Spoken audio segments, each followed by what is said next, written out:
नमस्कार दोस्तों, stock market studies में फिर से एक बार आपको बहुत-बहुत स्वागत है। तो मैं आज फिर से आपके सामने कुछ कंपनीज़ के अपडेट्स लेके आया हूँ और इस वीडियो को ध्यान से देखना। कुछ कंपनीज़ के जो टेक्निकली चार्ट पैटर्न मैं आपके साथ शेयर किया था, वो किस तरीके से टारगेट को अचीव किया और कुछ कंपनीज़ के फिर से नया ट्रेड बनने वाले हैं, तो वो भी मैं आपके साथ शेयर करूँगा। एज़ अ लर्निंग पर्पज़ में देखिए मेरा वीडियो कभी भी आपको कोई टिप्स देने के नहीं नहीं मतलब टिप्स देने के लिए नहीं है। सारे के सारे वीडियोज़ जो मैं बनाता हूँ आपको सिखाने के लिए, समझाने के लिए कि इस तरीके से अगर ट्रेड बने, तो उस अपॉर्च्युनिटी को आप खुद स्टडी करके काम कर सकते हैं। तो वीडियो को लास्ट तक देखने के लिए मैं कहूँगा और अभी तक आपने चैनल को सब्सक्राइब नहीं किया, तो ज़रूर कर लीजिएगा, कंटिन्यूअसली इन्फॉर्मेशन और अपडेट्स पाने के लिए। सबसे पहले मैं जिस कंपनी के बारे में बात करूँ, उसका नाम है पीआई इंडस्ट्रीज़। तो पीआई इंडस्ट्रीज़ देखा जाए तो एक केमिकल सेक्टर से बिलॉन्ग करने वाला कंपनी है और इस कंपनी के जो बिज़नेस है, वो देखा जाए तो एग्रो केमिकल्स के ऊपर है। तो इसीलिए आज देखेंगे तो जितने सारे केमिकल इंडस्ट्रीज़ कंपनी है, उसमें लगातार-लगातार करेक्शन देखने को मिला है और सेल्स भी डाउन है, प्रॉफिट भी डाउन है, मगर पीआई इंडस्ट्रीज़ के ऊपर उतना खास मतलब उतना खराब परफॉर्मेंस नहीं हुआ। क्यों? क्योंकि इस कंपनी का जो बिज़नेस है, वो एग्रो केमिकल और पेस्टिसाइड केमिकल इंडस्ट्रीज़ के ऊपर है। और कंपनी का देखिए आप खुद ही देख सकते हैं यहाँ पे कंपनी का जो डिटेल्स है आप इस चीज को पढ़ सकते हैं। कंपनी डोमेस्टिक एंड एक्सपोर्ट दोनों के ही ऊपर काम करते हैं और कंपनी का जो बिजनेस है एग्रो केमिकल्स के ऊपर कंपनी का बिजनेस है। तो रही बात कंपनी की, सबसे पहले देखिए जो चीज मैं आपको दिखाऊंगा वो है क्वार्टरली रिजल्ट। ध्यान देना इस चीज को, मैं पहले क्या बोल चुका हूँ, केमिकल इंडस्ट्रीज कंपनी के ऊपर प्रेशर है, मगर यहाँ पे प्रेशर नहीं है। क्यों? क्योंकि कंपनी एग्रो केमिकल्स के ऊपर बिजनेस करते हैं। 1500 करोड़ के आसपास पिछले सालों का सेल्स था और इस बार बढ़ के हो चुके 1900 करोड़ के आसपास। और एक्सपेंस देखिए 1100 करोड़ के आसपास एक्सपेंस था, इस बार बढ़ के हो चुके 1400 करोड़ के आसपास। तो सेल्स भी इंक्रीज हुआ, एक्सपेंस भी कम हुआ, उसके साथ साथ नेट प्रॉफिट भी जम हुआ। 260 करोड़ से कंपनी बढ़ के इस बार हो चुके 383 करोड़। जब कंपनी के इतने शानदार परफॉर्मेंस देखने को मिलता है, तो आप एक बात सोच लेना, आज नहीं तो कल वो कंपनी एक धमाका परफॉर्मेंस करेगा।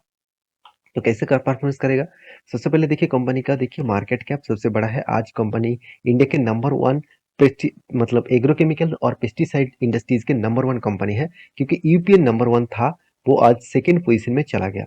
और कंपनी का पी रेशियो के बारे में बात करें तो 42 के आसपास देखने को मिला और करंट जो पी रेशियो है, एवरेज जो 5 साल के पी रेशियो वो कितना है 47।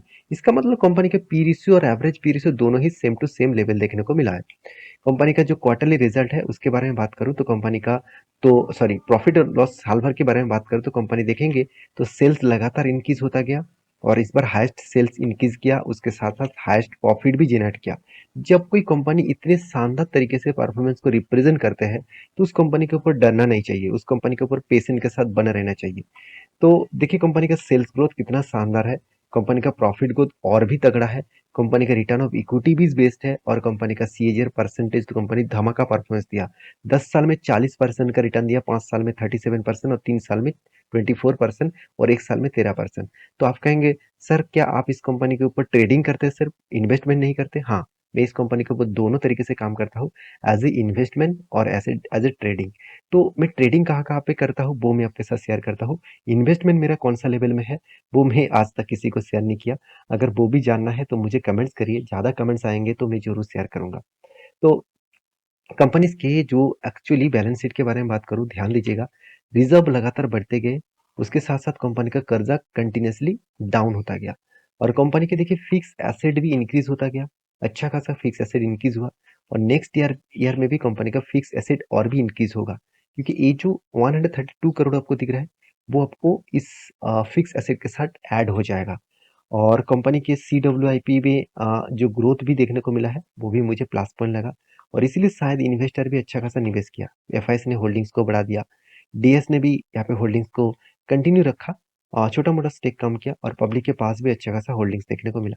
तो सारे पॉइंट्स मेरे हिसाब से बेस्ट है और इसीलिए शायद मुझे लगता है कंपनी के ऊपर एक शानदार ट्रेड भी बना है। तो ट्रेड कहाँ पे बना? तो देखिए यहाँ पे एक head and shoulder patterns create हुआ और मैंने आपको मेंशन किया था जब head and shoulder patterns create होगा तो वो पैटर्न्स एक्चुअली यहाँ पे पैटर्न्स जो क्रिएट हुआ था, मैं इसको थोड़ा सा डिलीट करता हूँ। यहाँ पे जो पैटर्न्स देखने को मिला था मैं फिर से एक बार मार्किंग कर रहा हूँ यहाँ से यहाँ तक। तो यहाँ पे देखिए किस कैंडल ने ब्रेकआउट किया, एक्चुअली इस कैंडल ने ब्रेकआउट किया और किस कैंडिडेट ने कंफर्म किया, इस कैंडिडेट ने कंफर्म किया। तो इसलिए देखिए यहाँ पे आपको मेंशन भी कर दिया कि इसके ऊपर एंटी बनेगा। तो ध्यान से देखना, तो यहाँ पे थोड़ा-सा ऊपर जाने के बाद रिवर्सल हुआ। तो जब रिवर्सल हुआ था इस लेवल में, तब भी मैं आपको वीडियो बना के ये भी बताया था कि अभी तक कंपनी फिर से वही रेंज में आ गया, इसका मतलब आपको सस्ते में मिलेगा। मैंने तो एंट्री यहाँ पे लिया और मुझे उससे भी सस्ता मिल रहा था। फिर भी मैंने एवरेज नहीं किया, क्योंकि मैं पहले से ही एंट्री ले चुका हूँ और मेरा टारगेट जो है, वो टारगेट बनेगा 20% के आसपास। तो 20% का टारगेट मुझे नहीं मिलेगा, क्योंकि मैं थोड़ा-सा ऊपर में एंट्री लिया हूँ। तो एटलीस्ट मुझे इस जगह से अगर टारगेट मिले, तो इस जगह से मेरा टारगेट अगर यहाँ तक मिले, तो ऑब्वियसली मेरा जो टारगेट बनेगा 17% के आसपास। तो मैं इस टारगेट को लेकर चल रहा हूँ, तो देखा जाए कब टारगेट मिलेगा। तो फिलहाल के लिए आप इस कंपनी के ऊपर स्टडी करके ही कुछ डिसीजन लेना। तो नेक्स्ट जो कंपनी जिसके बारे में बात करूँ, उसका नाम है टाटा स्टील लिमिटेड। देखिए, टाटा स्टील का जो बिजनेस मॉडल्स है वो बहुत पुराना है। टाटा ग्रुप का सबसे पुराना कंपनी है। 1907 सेंचुरीज में कंपनी स्टार्ट हुआ था। सॉरी, 1907 ईयर्स में कंपनी स्टार्ट हुआ था। और टाटा स्टील एक चेन बिजनेस के ऊपर काम करते हैं और कंपनी एक कमोडिटी सेगमेंट के ऊपर काम करते हैं, तो इसीलिए कंपनी के ऊपर वोलेटिलिटी ज़्यादा होते हैं। ये ग्लोबली मार्केट में कमोडिटी प्रोडक्ट के कोई भी इम्पैक्ट आए, कोई भी प्राइस बढ़ गया, कोई भी प्रोडक्ट का मतलब प्राइस के साथ साथ कंपनी का कोई भी रिसेशन, कोई भी इकोनॉमिकली क्राइसिस, उसके साथ कोई भी युद्ध स्टार्ट हो गया, तो ये सारे पॉइंट के हिसाब से देखा जाए तो कमोडिटी प्रोडक्ट के ऊपर हमेशा फ्रिक्शन देखने को मिल जाते हैं, वोलेटिलिटी बहुत ज़्यादा देखने को मिल जाता है। फिर भी टाटा स्टील जैसे कंपनी के ऊपर स्प्लिट किया गया इस ईयर में। और अभी देखिए कंपनी का फेस वैल्यू जो है वो 1 रुपया है। तो कंपनी का 10 रुपये का फेस वैल्यू था। तो मैं पहले एक बार आपको दिखा भी देता हूँ। देखिए कंपनी स्प्लिट कब किया, 2022 जुलाई मंथ में। तो इसका मतलब 1 साल पहले कंपनी को स्प्लिट किया गया। जब स्प्लिट हुआ था तब मैंने आपको वीडियो भी बना के बताया था कि कंपनी के ऊपर स्प्लिट किया जाएगा तो शेयर का प्राइस आपको 100 के नीचे दिखेगा। तो 100 रुपीज़ के नीचे भी आया था और बहुत सारे लोग वहाँ पे तगड़ा बाइंग भी किए और उसके बाद फटाफट कंपनी 125 तक गया। और फिर से देखिए कंपनी एक हायर और लोअर के बीच में ही है। तो मेरे हिसाब से कुछ टाइम लगेगा, उसके बाद एक बड़ा-सा मोमेंटम फिर से दिखेगा, क्योंकि कंपनी की जो परफॉर्मेंस है, आप देखेंगे सिर्फ पी रेशियो हाई है। कितना हाई है मैं एक बार आपको दिखा देता हूँ। देखिए कंपनी का आज पी रेशियो एकदम टॉप लेवल में देखने को मिला है। तो यहाँ पे एक मुझे नहीं लगता यहाँ पे पी रेशियो किस तरीके से दिखा रहा है। फिर भी देखिए कंपनी पी रेशियो 40 दिखा रहा है, 14 दिखा रहा है और यहाँ पे एवरेज 5 साल के पी रेशियो 6 दिखा रहा है। इसका मतलब मीडियम जो पी रेशियो है, वो देखा जाए तो कंपनी के ऊपर बहुत हाई पी रेशियो अभी करंट में चल रहा है और मीडियम पी रेशियो बहुत कम है, 50% के नीचे है। तो कंपनी एक अंडर वैल्यूड कंपनी बन रहा है। तो कंपनी इसके ऊपर आज ये क्वार्टरली रिजल्ट के बारे में बात करूँ, तो सेल्स के भी अच्छा खासा यहाँ पे ग्रोथ देखने को मिला। एक्सपेंस को भी कंपनी कंट्रोल में रखे, तो इसलिए कंपनी का प्रॉफिट भी अच्छा खासा हुआ। तो आप कहेंगे सर इस बार कंपनी का प्रॉफिट इतना कम क्यों हो गया? क्योंकि कम होने के पीछे यही कारण है, कंपनी का जो सेल्स है उससे कई गुना ज़्यादा कंपनी का एक्सपेंस हो गया। उसके साथ-साथ कंपनी इस बार ये भी किया, देखिए एक चीज़ आप ध्यान देना, जब कंपनीज़ को लॉसेस दिखाना है, कंपनीज़ को प्रॉफिट कम दिखाना है, तो कंपनी उस टाइम क्या करते हैं, ज़्यादा टैक्सेस पेमेंट करते हैं। तो जब ज़्यादा प्रॉफिट दिखाना है, देखिए उस टाइम में कंपनी का टैक्सेस कितना कम होते हैं। तो आप कहेंगे सर ऐसा कंपनी क्यों करते हैं? क्योंकि उस टाइम में तो कम दिखाना चाहिए था। तो ऐसे कंपनी इसीलिए करते हैं क्योंकि कंपनी का जो प्राइस है उसको वो नीचे, ऑपरेटर नीचे लेके आ रहा है, तो इसीलिए वो उसी टाइम का फायदा उठाकर टैक्सेस ज़्यादा दिखाकर सेल्स को कम, मतलब प्रॉफिट को कम दिखाते हैं। इसमें क्या होता है, शेयर प्राइस नीचे आएगा और बड़े-बड़े इन्वेस्टर यहाँ पे निवेश करेंगे। तो कंपनी तो यही चाहते हैं ना, मेरा शेयर भागते रहे। तो भगाने के लिए तो उसको नीचे लेके आना पड़ेगा, डिस्काउंट में देना पड़ेगा, तब बड़े प्लेयर उसके ऊपर एंट्री होंगे। क्योंकि छोटे-मोटे चिल्लर पार्टी, मतलब मेरे जैसे, आप जैसे जो रिटेल पब्लिक है, तो उसके ऊपर कंपनी ध्यान नहीं देते। वो ध्यान देते हैं बड़े-बड़े इंस्टीट्यूशन के ऊपर। तो मेरे हिसाब से इंस्टीट्यूशन के हिसाब से सोच कर ही यहाँ पे इस तरीके से टैक्सेस से पेमेंट करते हैं और उसके बाद प्रॉफिट मार्जिन को कम दिखाए जाते हैं। तो मैं चार्ट पैटर्न में आपको वो चीज़ आपको दिखाऊँगा। देखिए ध्यान से देखना कि शेयर में क्या हुआ था। ऊपर गया था, उसके बाद देखिए उसको नीचे लेके आया। कहाँ पे लेके आया? जिस लेवल को वो ब्रेकआउट करने के बाद एक धमाका परफॉर्मेंस किए थे। तो इस तरीके से लेवल को वो ब्रेकआउट, इसी इसी तरीके से लेवल्स को वो क्यों लेके आए? क्योंकि यहाँ से वो बाइंग करेंगे, फिर से ऊपर गया, फिर से देखिए नीचे आने का कोशिश किया मगर उतना नीचे नहीं आ पाया। यहाँ पे एक ट्रायंगल पैटर्न बन गया। तो मैंने आपको यहाँ पे एक ट्रेड मेंशन किया था। वो ट्रेड क्या था, छोटा-सा ट्रेड है, फिर भी देखिए यहाँ पे एक शोल्डर कम हेड कम शोल्डर बना था और एंट्री लेवल कहाँ पे बना था? देखिए इस कैंडिडेट ने ब्रेकआउट तो दिया और कंफर्मेशन किसने किया? यहाँ पे। तो मैंने यहाँ पे एंट्री नहीं लिया। मैं सोचा हूँ कि यहाँ पे एंट्री लूँगा तो मेरा टारगेट छोटा-सा हो जाएगा। तो मैंने यहाँ पे एंट्री नहीं लिया। मैं सोच रहा था कि यहाँ से अगर टारगेट हो जाए तो कोई बात नहीं, मैं इस कंपनी के ऊपर एंट्री नहीं लूँगा, और मैं ये सोच रहा कि अगर थोड़ा-सा इस लेवल में आ जाए तो मैं एंट्री ले लूँगा। तो जब भी इस लेवल में आया तो मैंने एंट्री लिया, इस कैंडल में एंट्री लिया और मेरा टारगेट यहाँ तक बना। तो एंट्री लेवल से अगर टारगेट तक देखूँ तो मेरा टारगेट एक्चुअली देखा जाए तो 7 साढ़े 7% के आसपास टारगेट बना था। तो कोई बात नहीं, 1 हफ्ते के अंदर-अंदर 7% का टारगेट मिलना भी बहुत मेरे हिसाब से पॉज़िटिव है। तो फिलहाल के लिए क्या राय है? फिलहाल के लिए देखिए, कंपनी जिस तरीके से ट्रायंगल पैटर्न बनाया है, तो इस पैटर्न को ब्रेकआउट भी किया और वो रिटेस्ट करने के लिए आ रहा है। जब यहाँ पे रिटेस्ट करके कोई ग्रीन कैंडल दिखे, मैं फिर से एंट्री लूँगा और मेरा जो नेक्स्ट टारगेट रहेगा वो यहाँ तक, एक ₹137 के आसपास। तो मैं उसके लिए इंतज़ार कर रहा हूँ, कोई भी ग्रीन कैंडल यहाँ पे ब्रेकआउट कैंडल, कोई ग्रीन कैंडल दिखे, तब मैं ज़रूर कुछ डिसीज़न लूँगा और आपके साथ शेयर भी करूँगा। आपको भी पता चले कि हाँ, कौन-सा लेवल में किस तरीके से एंट्री बनता है। नेक्स्ट जो कंपनी जिसके बारे में बात करूँ उसका नाम है एफएल इंडिया लिमिटेड। देखिए, एफएल इंडिया लिमिटेड के ऊपर हर जगह से चर्चा है। ग्लोबली एक टेक्नोलॉजीज़ कंपनी है और इस कंपनी देखा जाए तो एड्स वगैरह, साथ ही साथ आप देखेंगे तो अलग-अलग कैटेगरीज़ के एड्स से लेकर ऑनलाइन प्लेटफ़ॉर्म के ऊपर company digitally and technology basis में काम करते हैं। तो एक छोटा-सा एक आईटी सेक्टर कंपनी बोल सकते हैं। अगर इस कंपनी का कंपटीटर के हिसाब से दिखा दूँ तो इस कंपनी का नाम 8 नंबर में दिखेगा। तो मेरे हिसाब से 8 नंबर में नहीं होगा, क्योंकि इसका मार्केट कैप प्रीवियस जो कंपनी है उससे कम है, तो इस हिसाब से थोड़ा-सा और भी नीचे देखने को मिल सकता है। फिर भी इस कंपनी के ऊपर मुझे जो स्ट्रेंथ देखने को मिलता है बहुत स्ट्रॉन्ग है, क्योंकि इस कंपनी का आरओसी आरओई बेस्ड है, इनकम भी अच्छा खासा, सॉरी, मार्केट कैप अच्छा खासा है, इनकम भी सही में अच्छा खासा है, फ्री कैश कैश फ्लो में हाथ में अच्छा खासा कैश भी है और कंपनी का डेप्थ ना के बराबर है। तो कंपनी का अर्निंग पर शेयर भी ₹19 के आसपास है, यहाँ पे भी पॉजिटिव देखने को मिला। हाँ, कुछ वीकनेस है, वो वीकनेस क्या है? पैग रेशियो 1% के ऊपर है और कंपनी का मार्केट कैप टू सेल्स 9.5% के आसपास है। इसका मतलब ₹1 कमाने के लिए कंपनी को एट ऑलमोस्ट ₹9.5 के आसपास पेमेंट करना पड़ रहा है। तो कंपनी इतना ज़्यादा पेमेंट करके ₹1 कमा रहा है, तो इसका मतलब कंपनी का वैल्यूएशन मेरे हिसाब से थोड़ा-सा महँगा है। तो महँगा मतलब कंपनी का पी रेशियो भी ज़्यादा है। कंपनी का पी रेशियो कहाँ पे है वो मैं आपको बता दूँ। तो कोविड के टाइम में जो पी रेशियो लेवल था 36 के आसपास, उसी लेवल में कंपनी आने के लिए तैयार है। कंपनी का करंट जो पी रेशियो है वो कहाँ पे है, 56 के आसपास है और कंपनी का जो अभी पी रेशियो दिख रहा है कितना है, 69 है। इसका मतलब कंपनी अभी भी अंडर वैल्यूड के हिसाब से पी रेशियो में देखने को मिला। तो कंपनी के कुछ पॉइंट प्लस है, कुछ पॉइंट थोड़ा-सा वीकनेस है। कोई बात नहीं, कंपनी के सारे पॉइंट्स प्लस में होगा ऐसे हो नहीं सकता।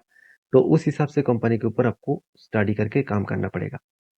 तो एक चीज़ यहाँ पे ध्यान देना, कंपनी का जो प्रॉफ़िट एंड लॉस है, वो कुछ इस तरीके से बना है। मैं पहले क्वार्टरली रिज़ल्ट दिखा दूँ।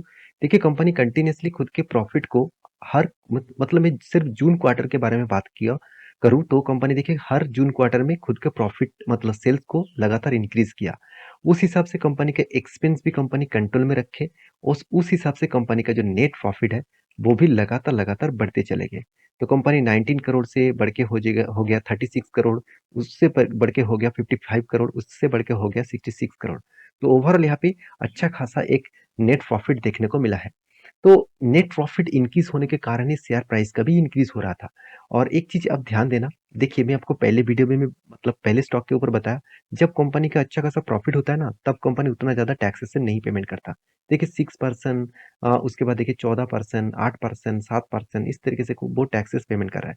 इस तरीके से टैक्स तब पेमेंट किया जाता है जब शेयर का प्राइस कंटिन्यूअसली भागते रहते हैं, तब उसका टैक्सेशन कम दिखा जाता है और प्राइस को भी मतलब प्रॉफिट को ज़्यादा दिखा जाता है, क्योंकि लोग और रिटेल पब्लिक यहाँ पे फंसे, यहाँ पे लगातार बाय करते जा करे और जो बड़े-बड़े इंस्टीट्यूशन जो नीचे में बाय करके रखे हैं, उसको एग्जिट भी मिले। तो ये सब कुछ खेल है। इस खेल का हिस्सेदारी आपको लेना है तो आपको बहुत कुछ सीखने को, जानने को चाहिए और इसके लिए मेरे वीडियो देखते रहिए, आपको बहुत कुछ जानने को, सीखने को मिलेगा। तो एज़ अ इन्वेस्टर आप ध्यान से देखना कि इंस्टीट्यूशन, एफआईएस, डीएस, पब्लिक हर किसी के पास इन्वेस्टमेंट है। डीएस ने तो होल्डिंग्स को इंक्रीज़ किया और पब्लिक ने भी अच्छा खासा होल्डिंग्स को यहाँ पे कंटिन्यू कर रहा है। तो रही बात इस कंपनी के चार्ट पैटर्न्स का, तो आप यहाँ पे देखेंगे तो यहाँ पे cup with hand sorry head and shoulder pattern create हुआ था और head and shoulder pattern create होने के बाद यहाँ पे ब्रेकआउट इस कैंडल ने दिया और कंफर्मेशन इस कैंडल ने किया। तो मैंने आपको पहले भी बोल चुका हूँ, जब कोई कैंडल्स मेरे टारगेट के आस-पास बन जाते हैं, चलो एक बार दिखा भी देता हूँ। हाँ, यहाँ पे देखिए, यहाँ से मैं अगर यहाँ तक टारगेट लेता तो कितना मिलता? कुछ नहीं मिलता। तो इसलिए मैंने क्या किया, वेट किया। मैंने वेट तब तक किया जब इस रेंज के आस-पास आए तब एंट्री लूँगा। तो यहाँ पे इस रेंज तक आया तो मैंने एंट्री ले लिया, फटाफट यहाँ से ही एंट्री ले लिया और उसके बाद देखिए कितना शानदार सा मुझे टारगेट मिला। तो हाँ, यहाँ पे मैं अगर डायरेक्टली जाकर टारगेट हो जाता तो मैं दोबारा एंट्री नहीं लेता क्योंकि टारगेट ऑलमोस्ट हो चुके हैं, उसके बाद कुछ भी हो सकते हैं।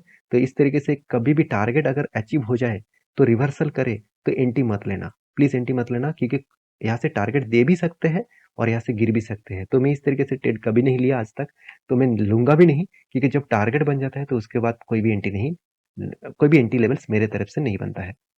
तो नेक्स्ट जो कंपनी जिसके बारे में बात करूँ उसका नाम है वीर ग्लोबल इंफ्रा कंस्ट्रक्शन लिमिटेड। तो वीर ग्लोबल इंफ्रा कंस्ट्रक्शन लिमिटेड जो है, वो एक छोटा-सा कंपनी 200 करोड़ के आसपास है। कंपनी का पी रेशियो बहुत हाई है और उस हिसाब से देखा जाए तो कंपनी का आरओसी, आरओई तो कंपनी के ऊपर एक पॉइंट ऑफ व्यू से देखा जाए तो कुछ इस तरीके से देखने को मिला, बहुत वीकनेस है। और इस सारे पॉइंट्स मेजर करते हैं कंपनी में उतना खासियत नहीं है, कंपनी की इनकम भी उतना खास नहीं है। प्रॉफिट एंड लॉस में देखा जाए तो कंपनी का प्रॉफिट एंड लॉस में कुछ खासियत देखने को नहीं मिला। तो फिर से कंपनी एक बड़ा बड़ा अनाउंसमेंट किया, वो है बोनस का। हर एक शेयर में आपको 1 शेयर देने वाले हैं और वो भी कब देंगे 22 तारीख को। तो अगर आपको बोनस चाहिए तो इस डेट से पहले आप शेयर को खरीदारी करेंगे, तो अभी आपको बोनस मिल जाएगा। तो मैं रिक्वेस्ट करूँगा इस तरीके से कंपनी के ऊपर बोनस के लिए निवेश मत करिए क्योंकि कंपनी का हालत उतना खास नहीं है। तो कंपनी आपको खुश करने के लिए बोनस दे रहा है, तो उसके बाद जितने बड़े-बड़े ऑपरेटर हैं, वो आपको बहुत बुरी तरीके से पीटेंगे मतलब बहुत बुरी तरीके से आपका शेयर गिराएँगे और आपका लॉसेस भी कराएँगे। तो मैं इस तरीके से दूर रहता हूँ। कंपनी से दूर रहता हूँ। तो आपका क्या राय है ज़रूर कमेंट्स करना और इस वीडियो आपको अच्छा लगे तो प्लीज़ लाइक करना और ये वीडियो टोटली एजुकेशन पर्पस में था, कोई भी रिकमेंडेशन नहीं था। तो प्लीज़ एक बार रिसर्च करके ही काम करना। मिलते हैं नेक्स्ट वीडियो में, तब तक के लिए अच्छे से रहिए, अपना ख्याल रखिए। धन्यवाद।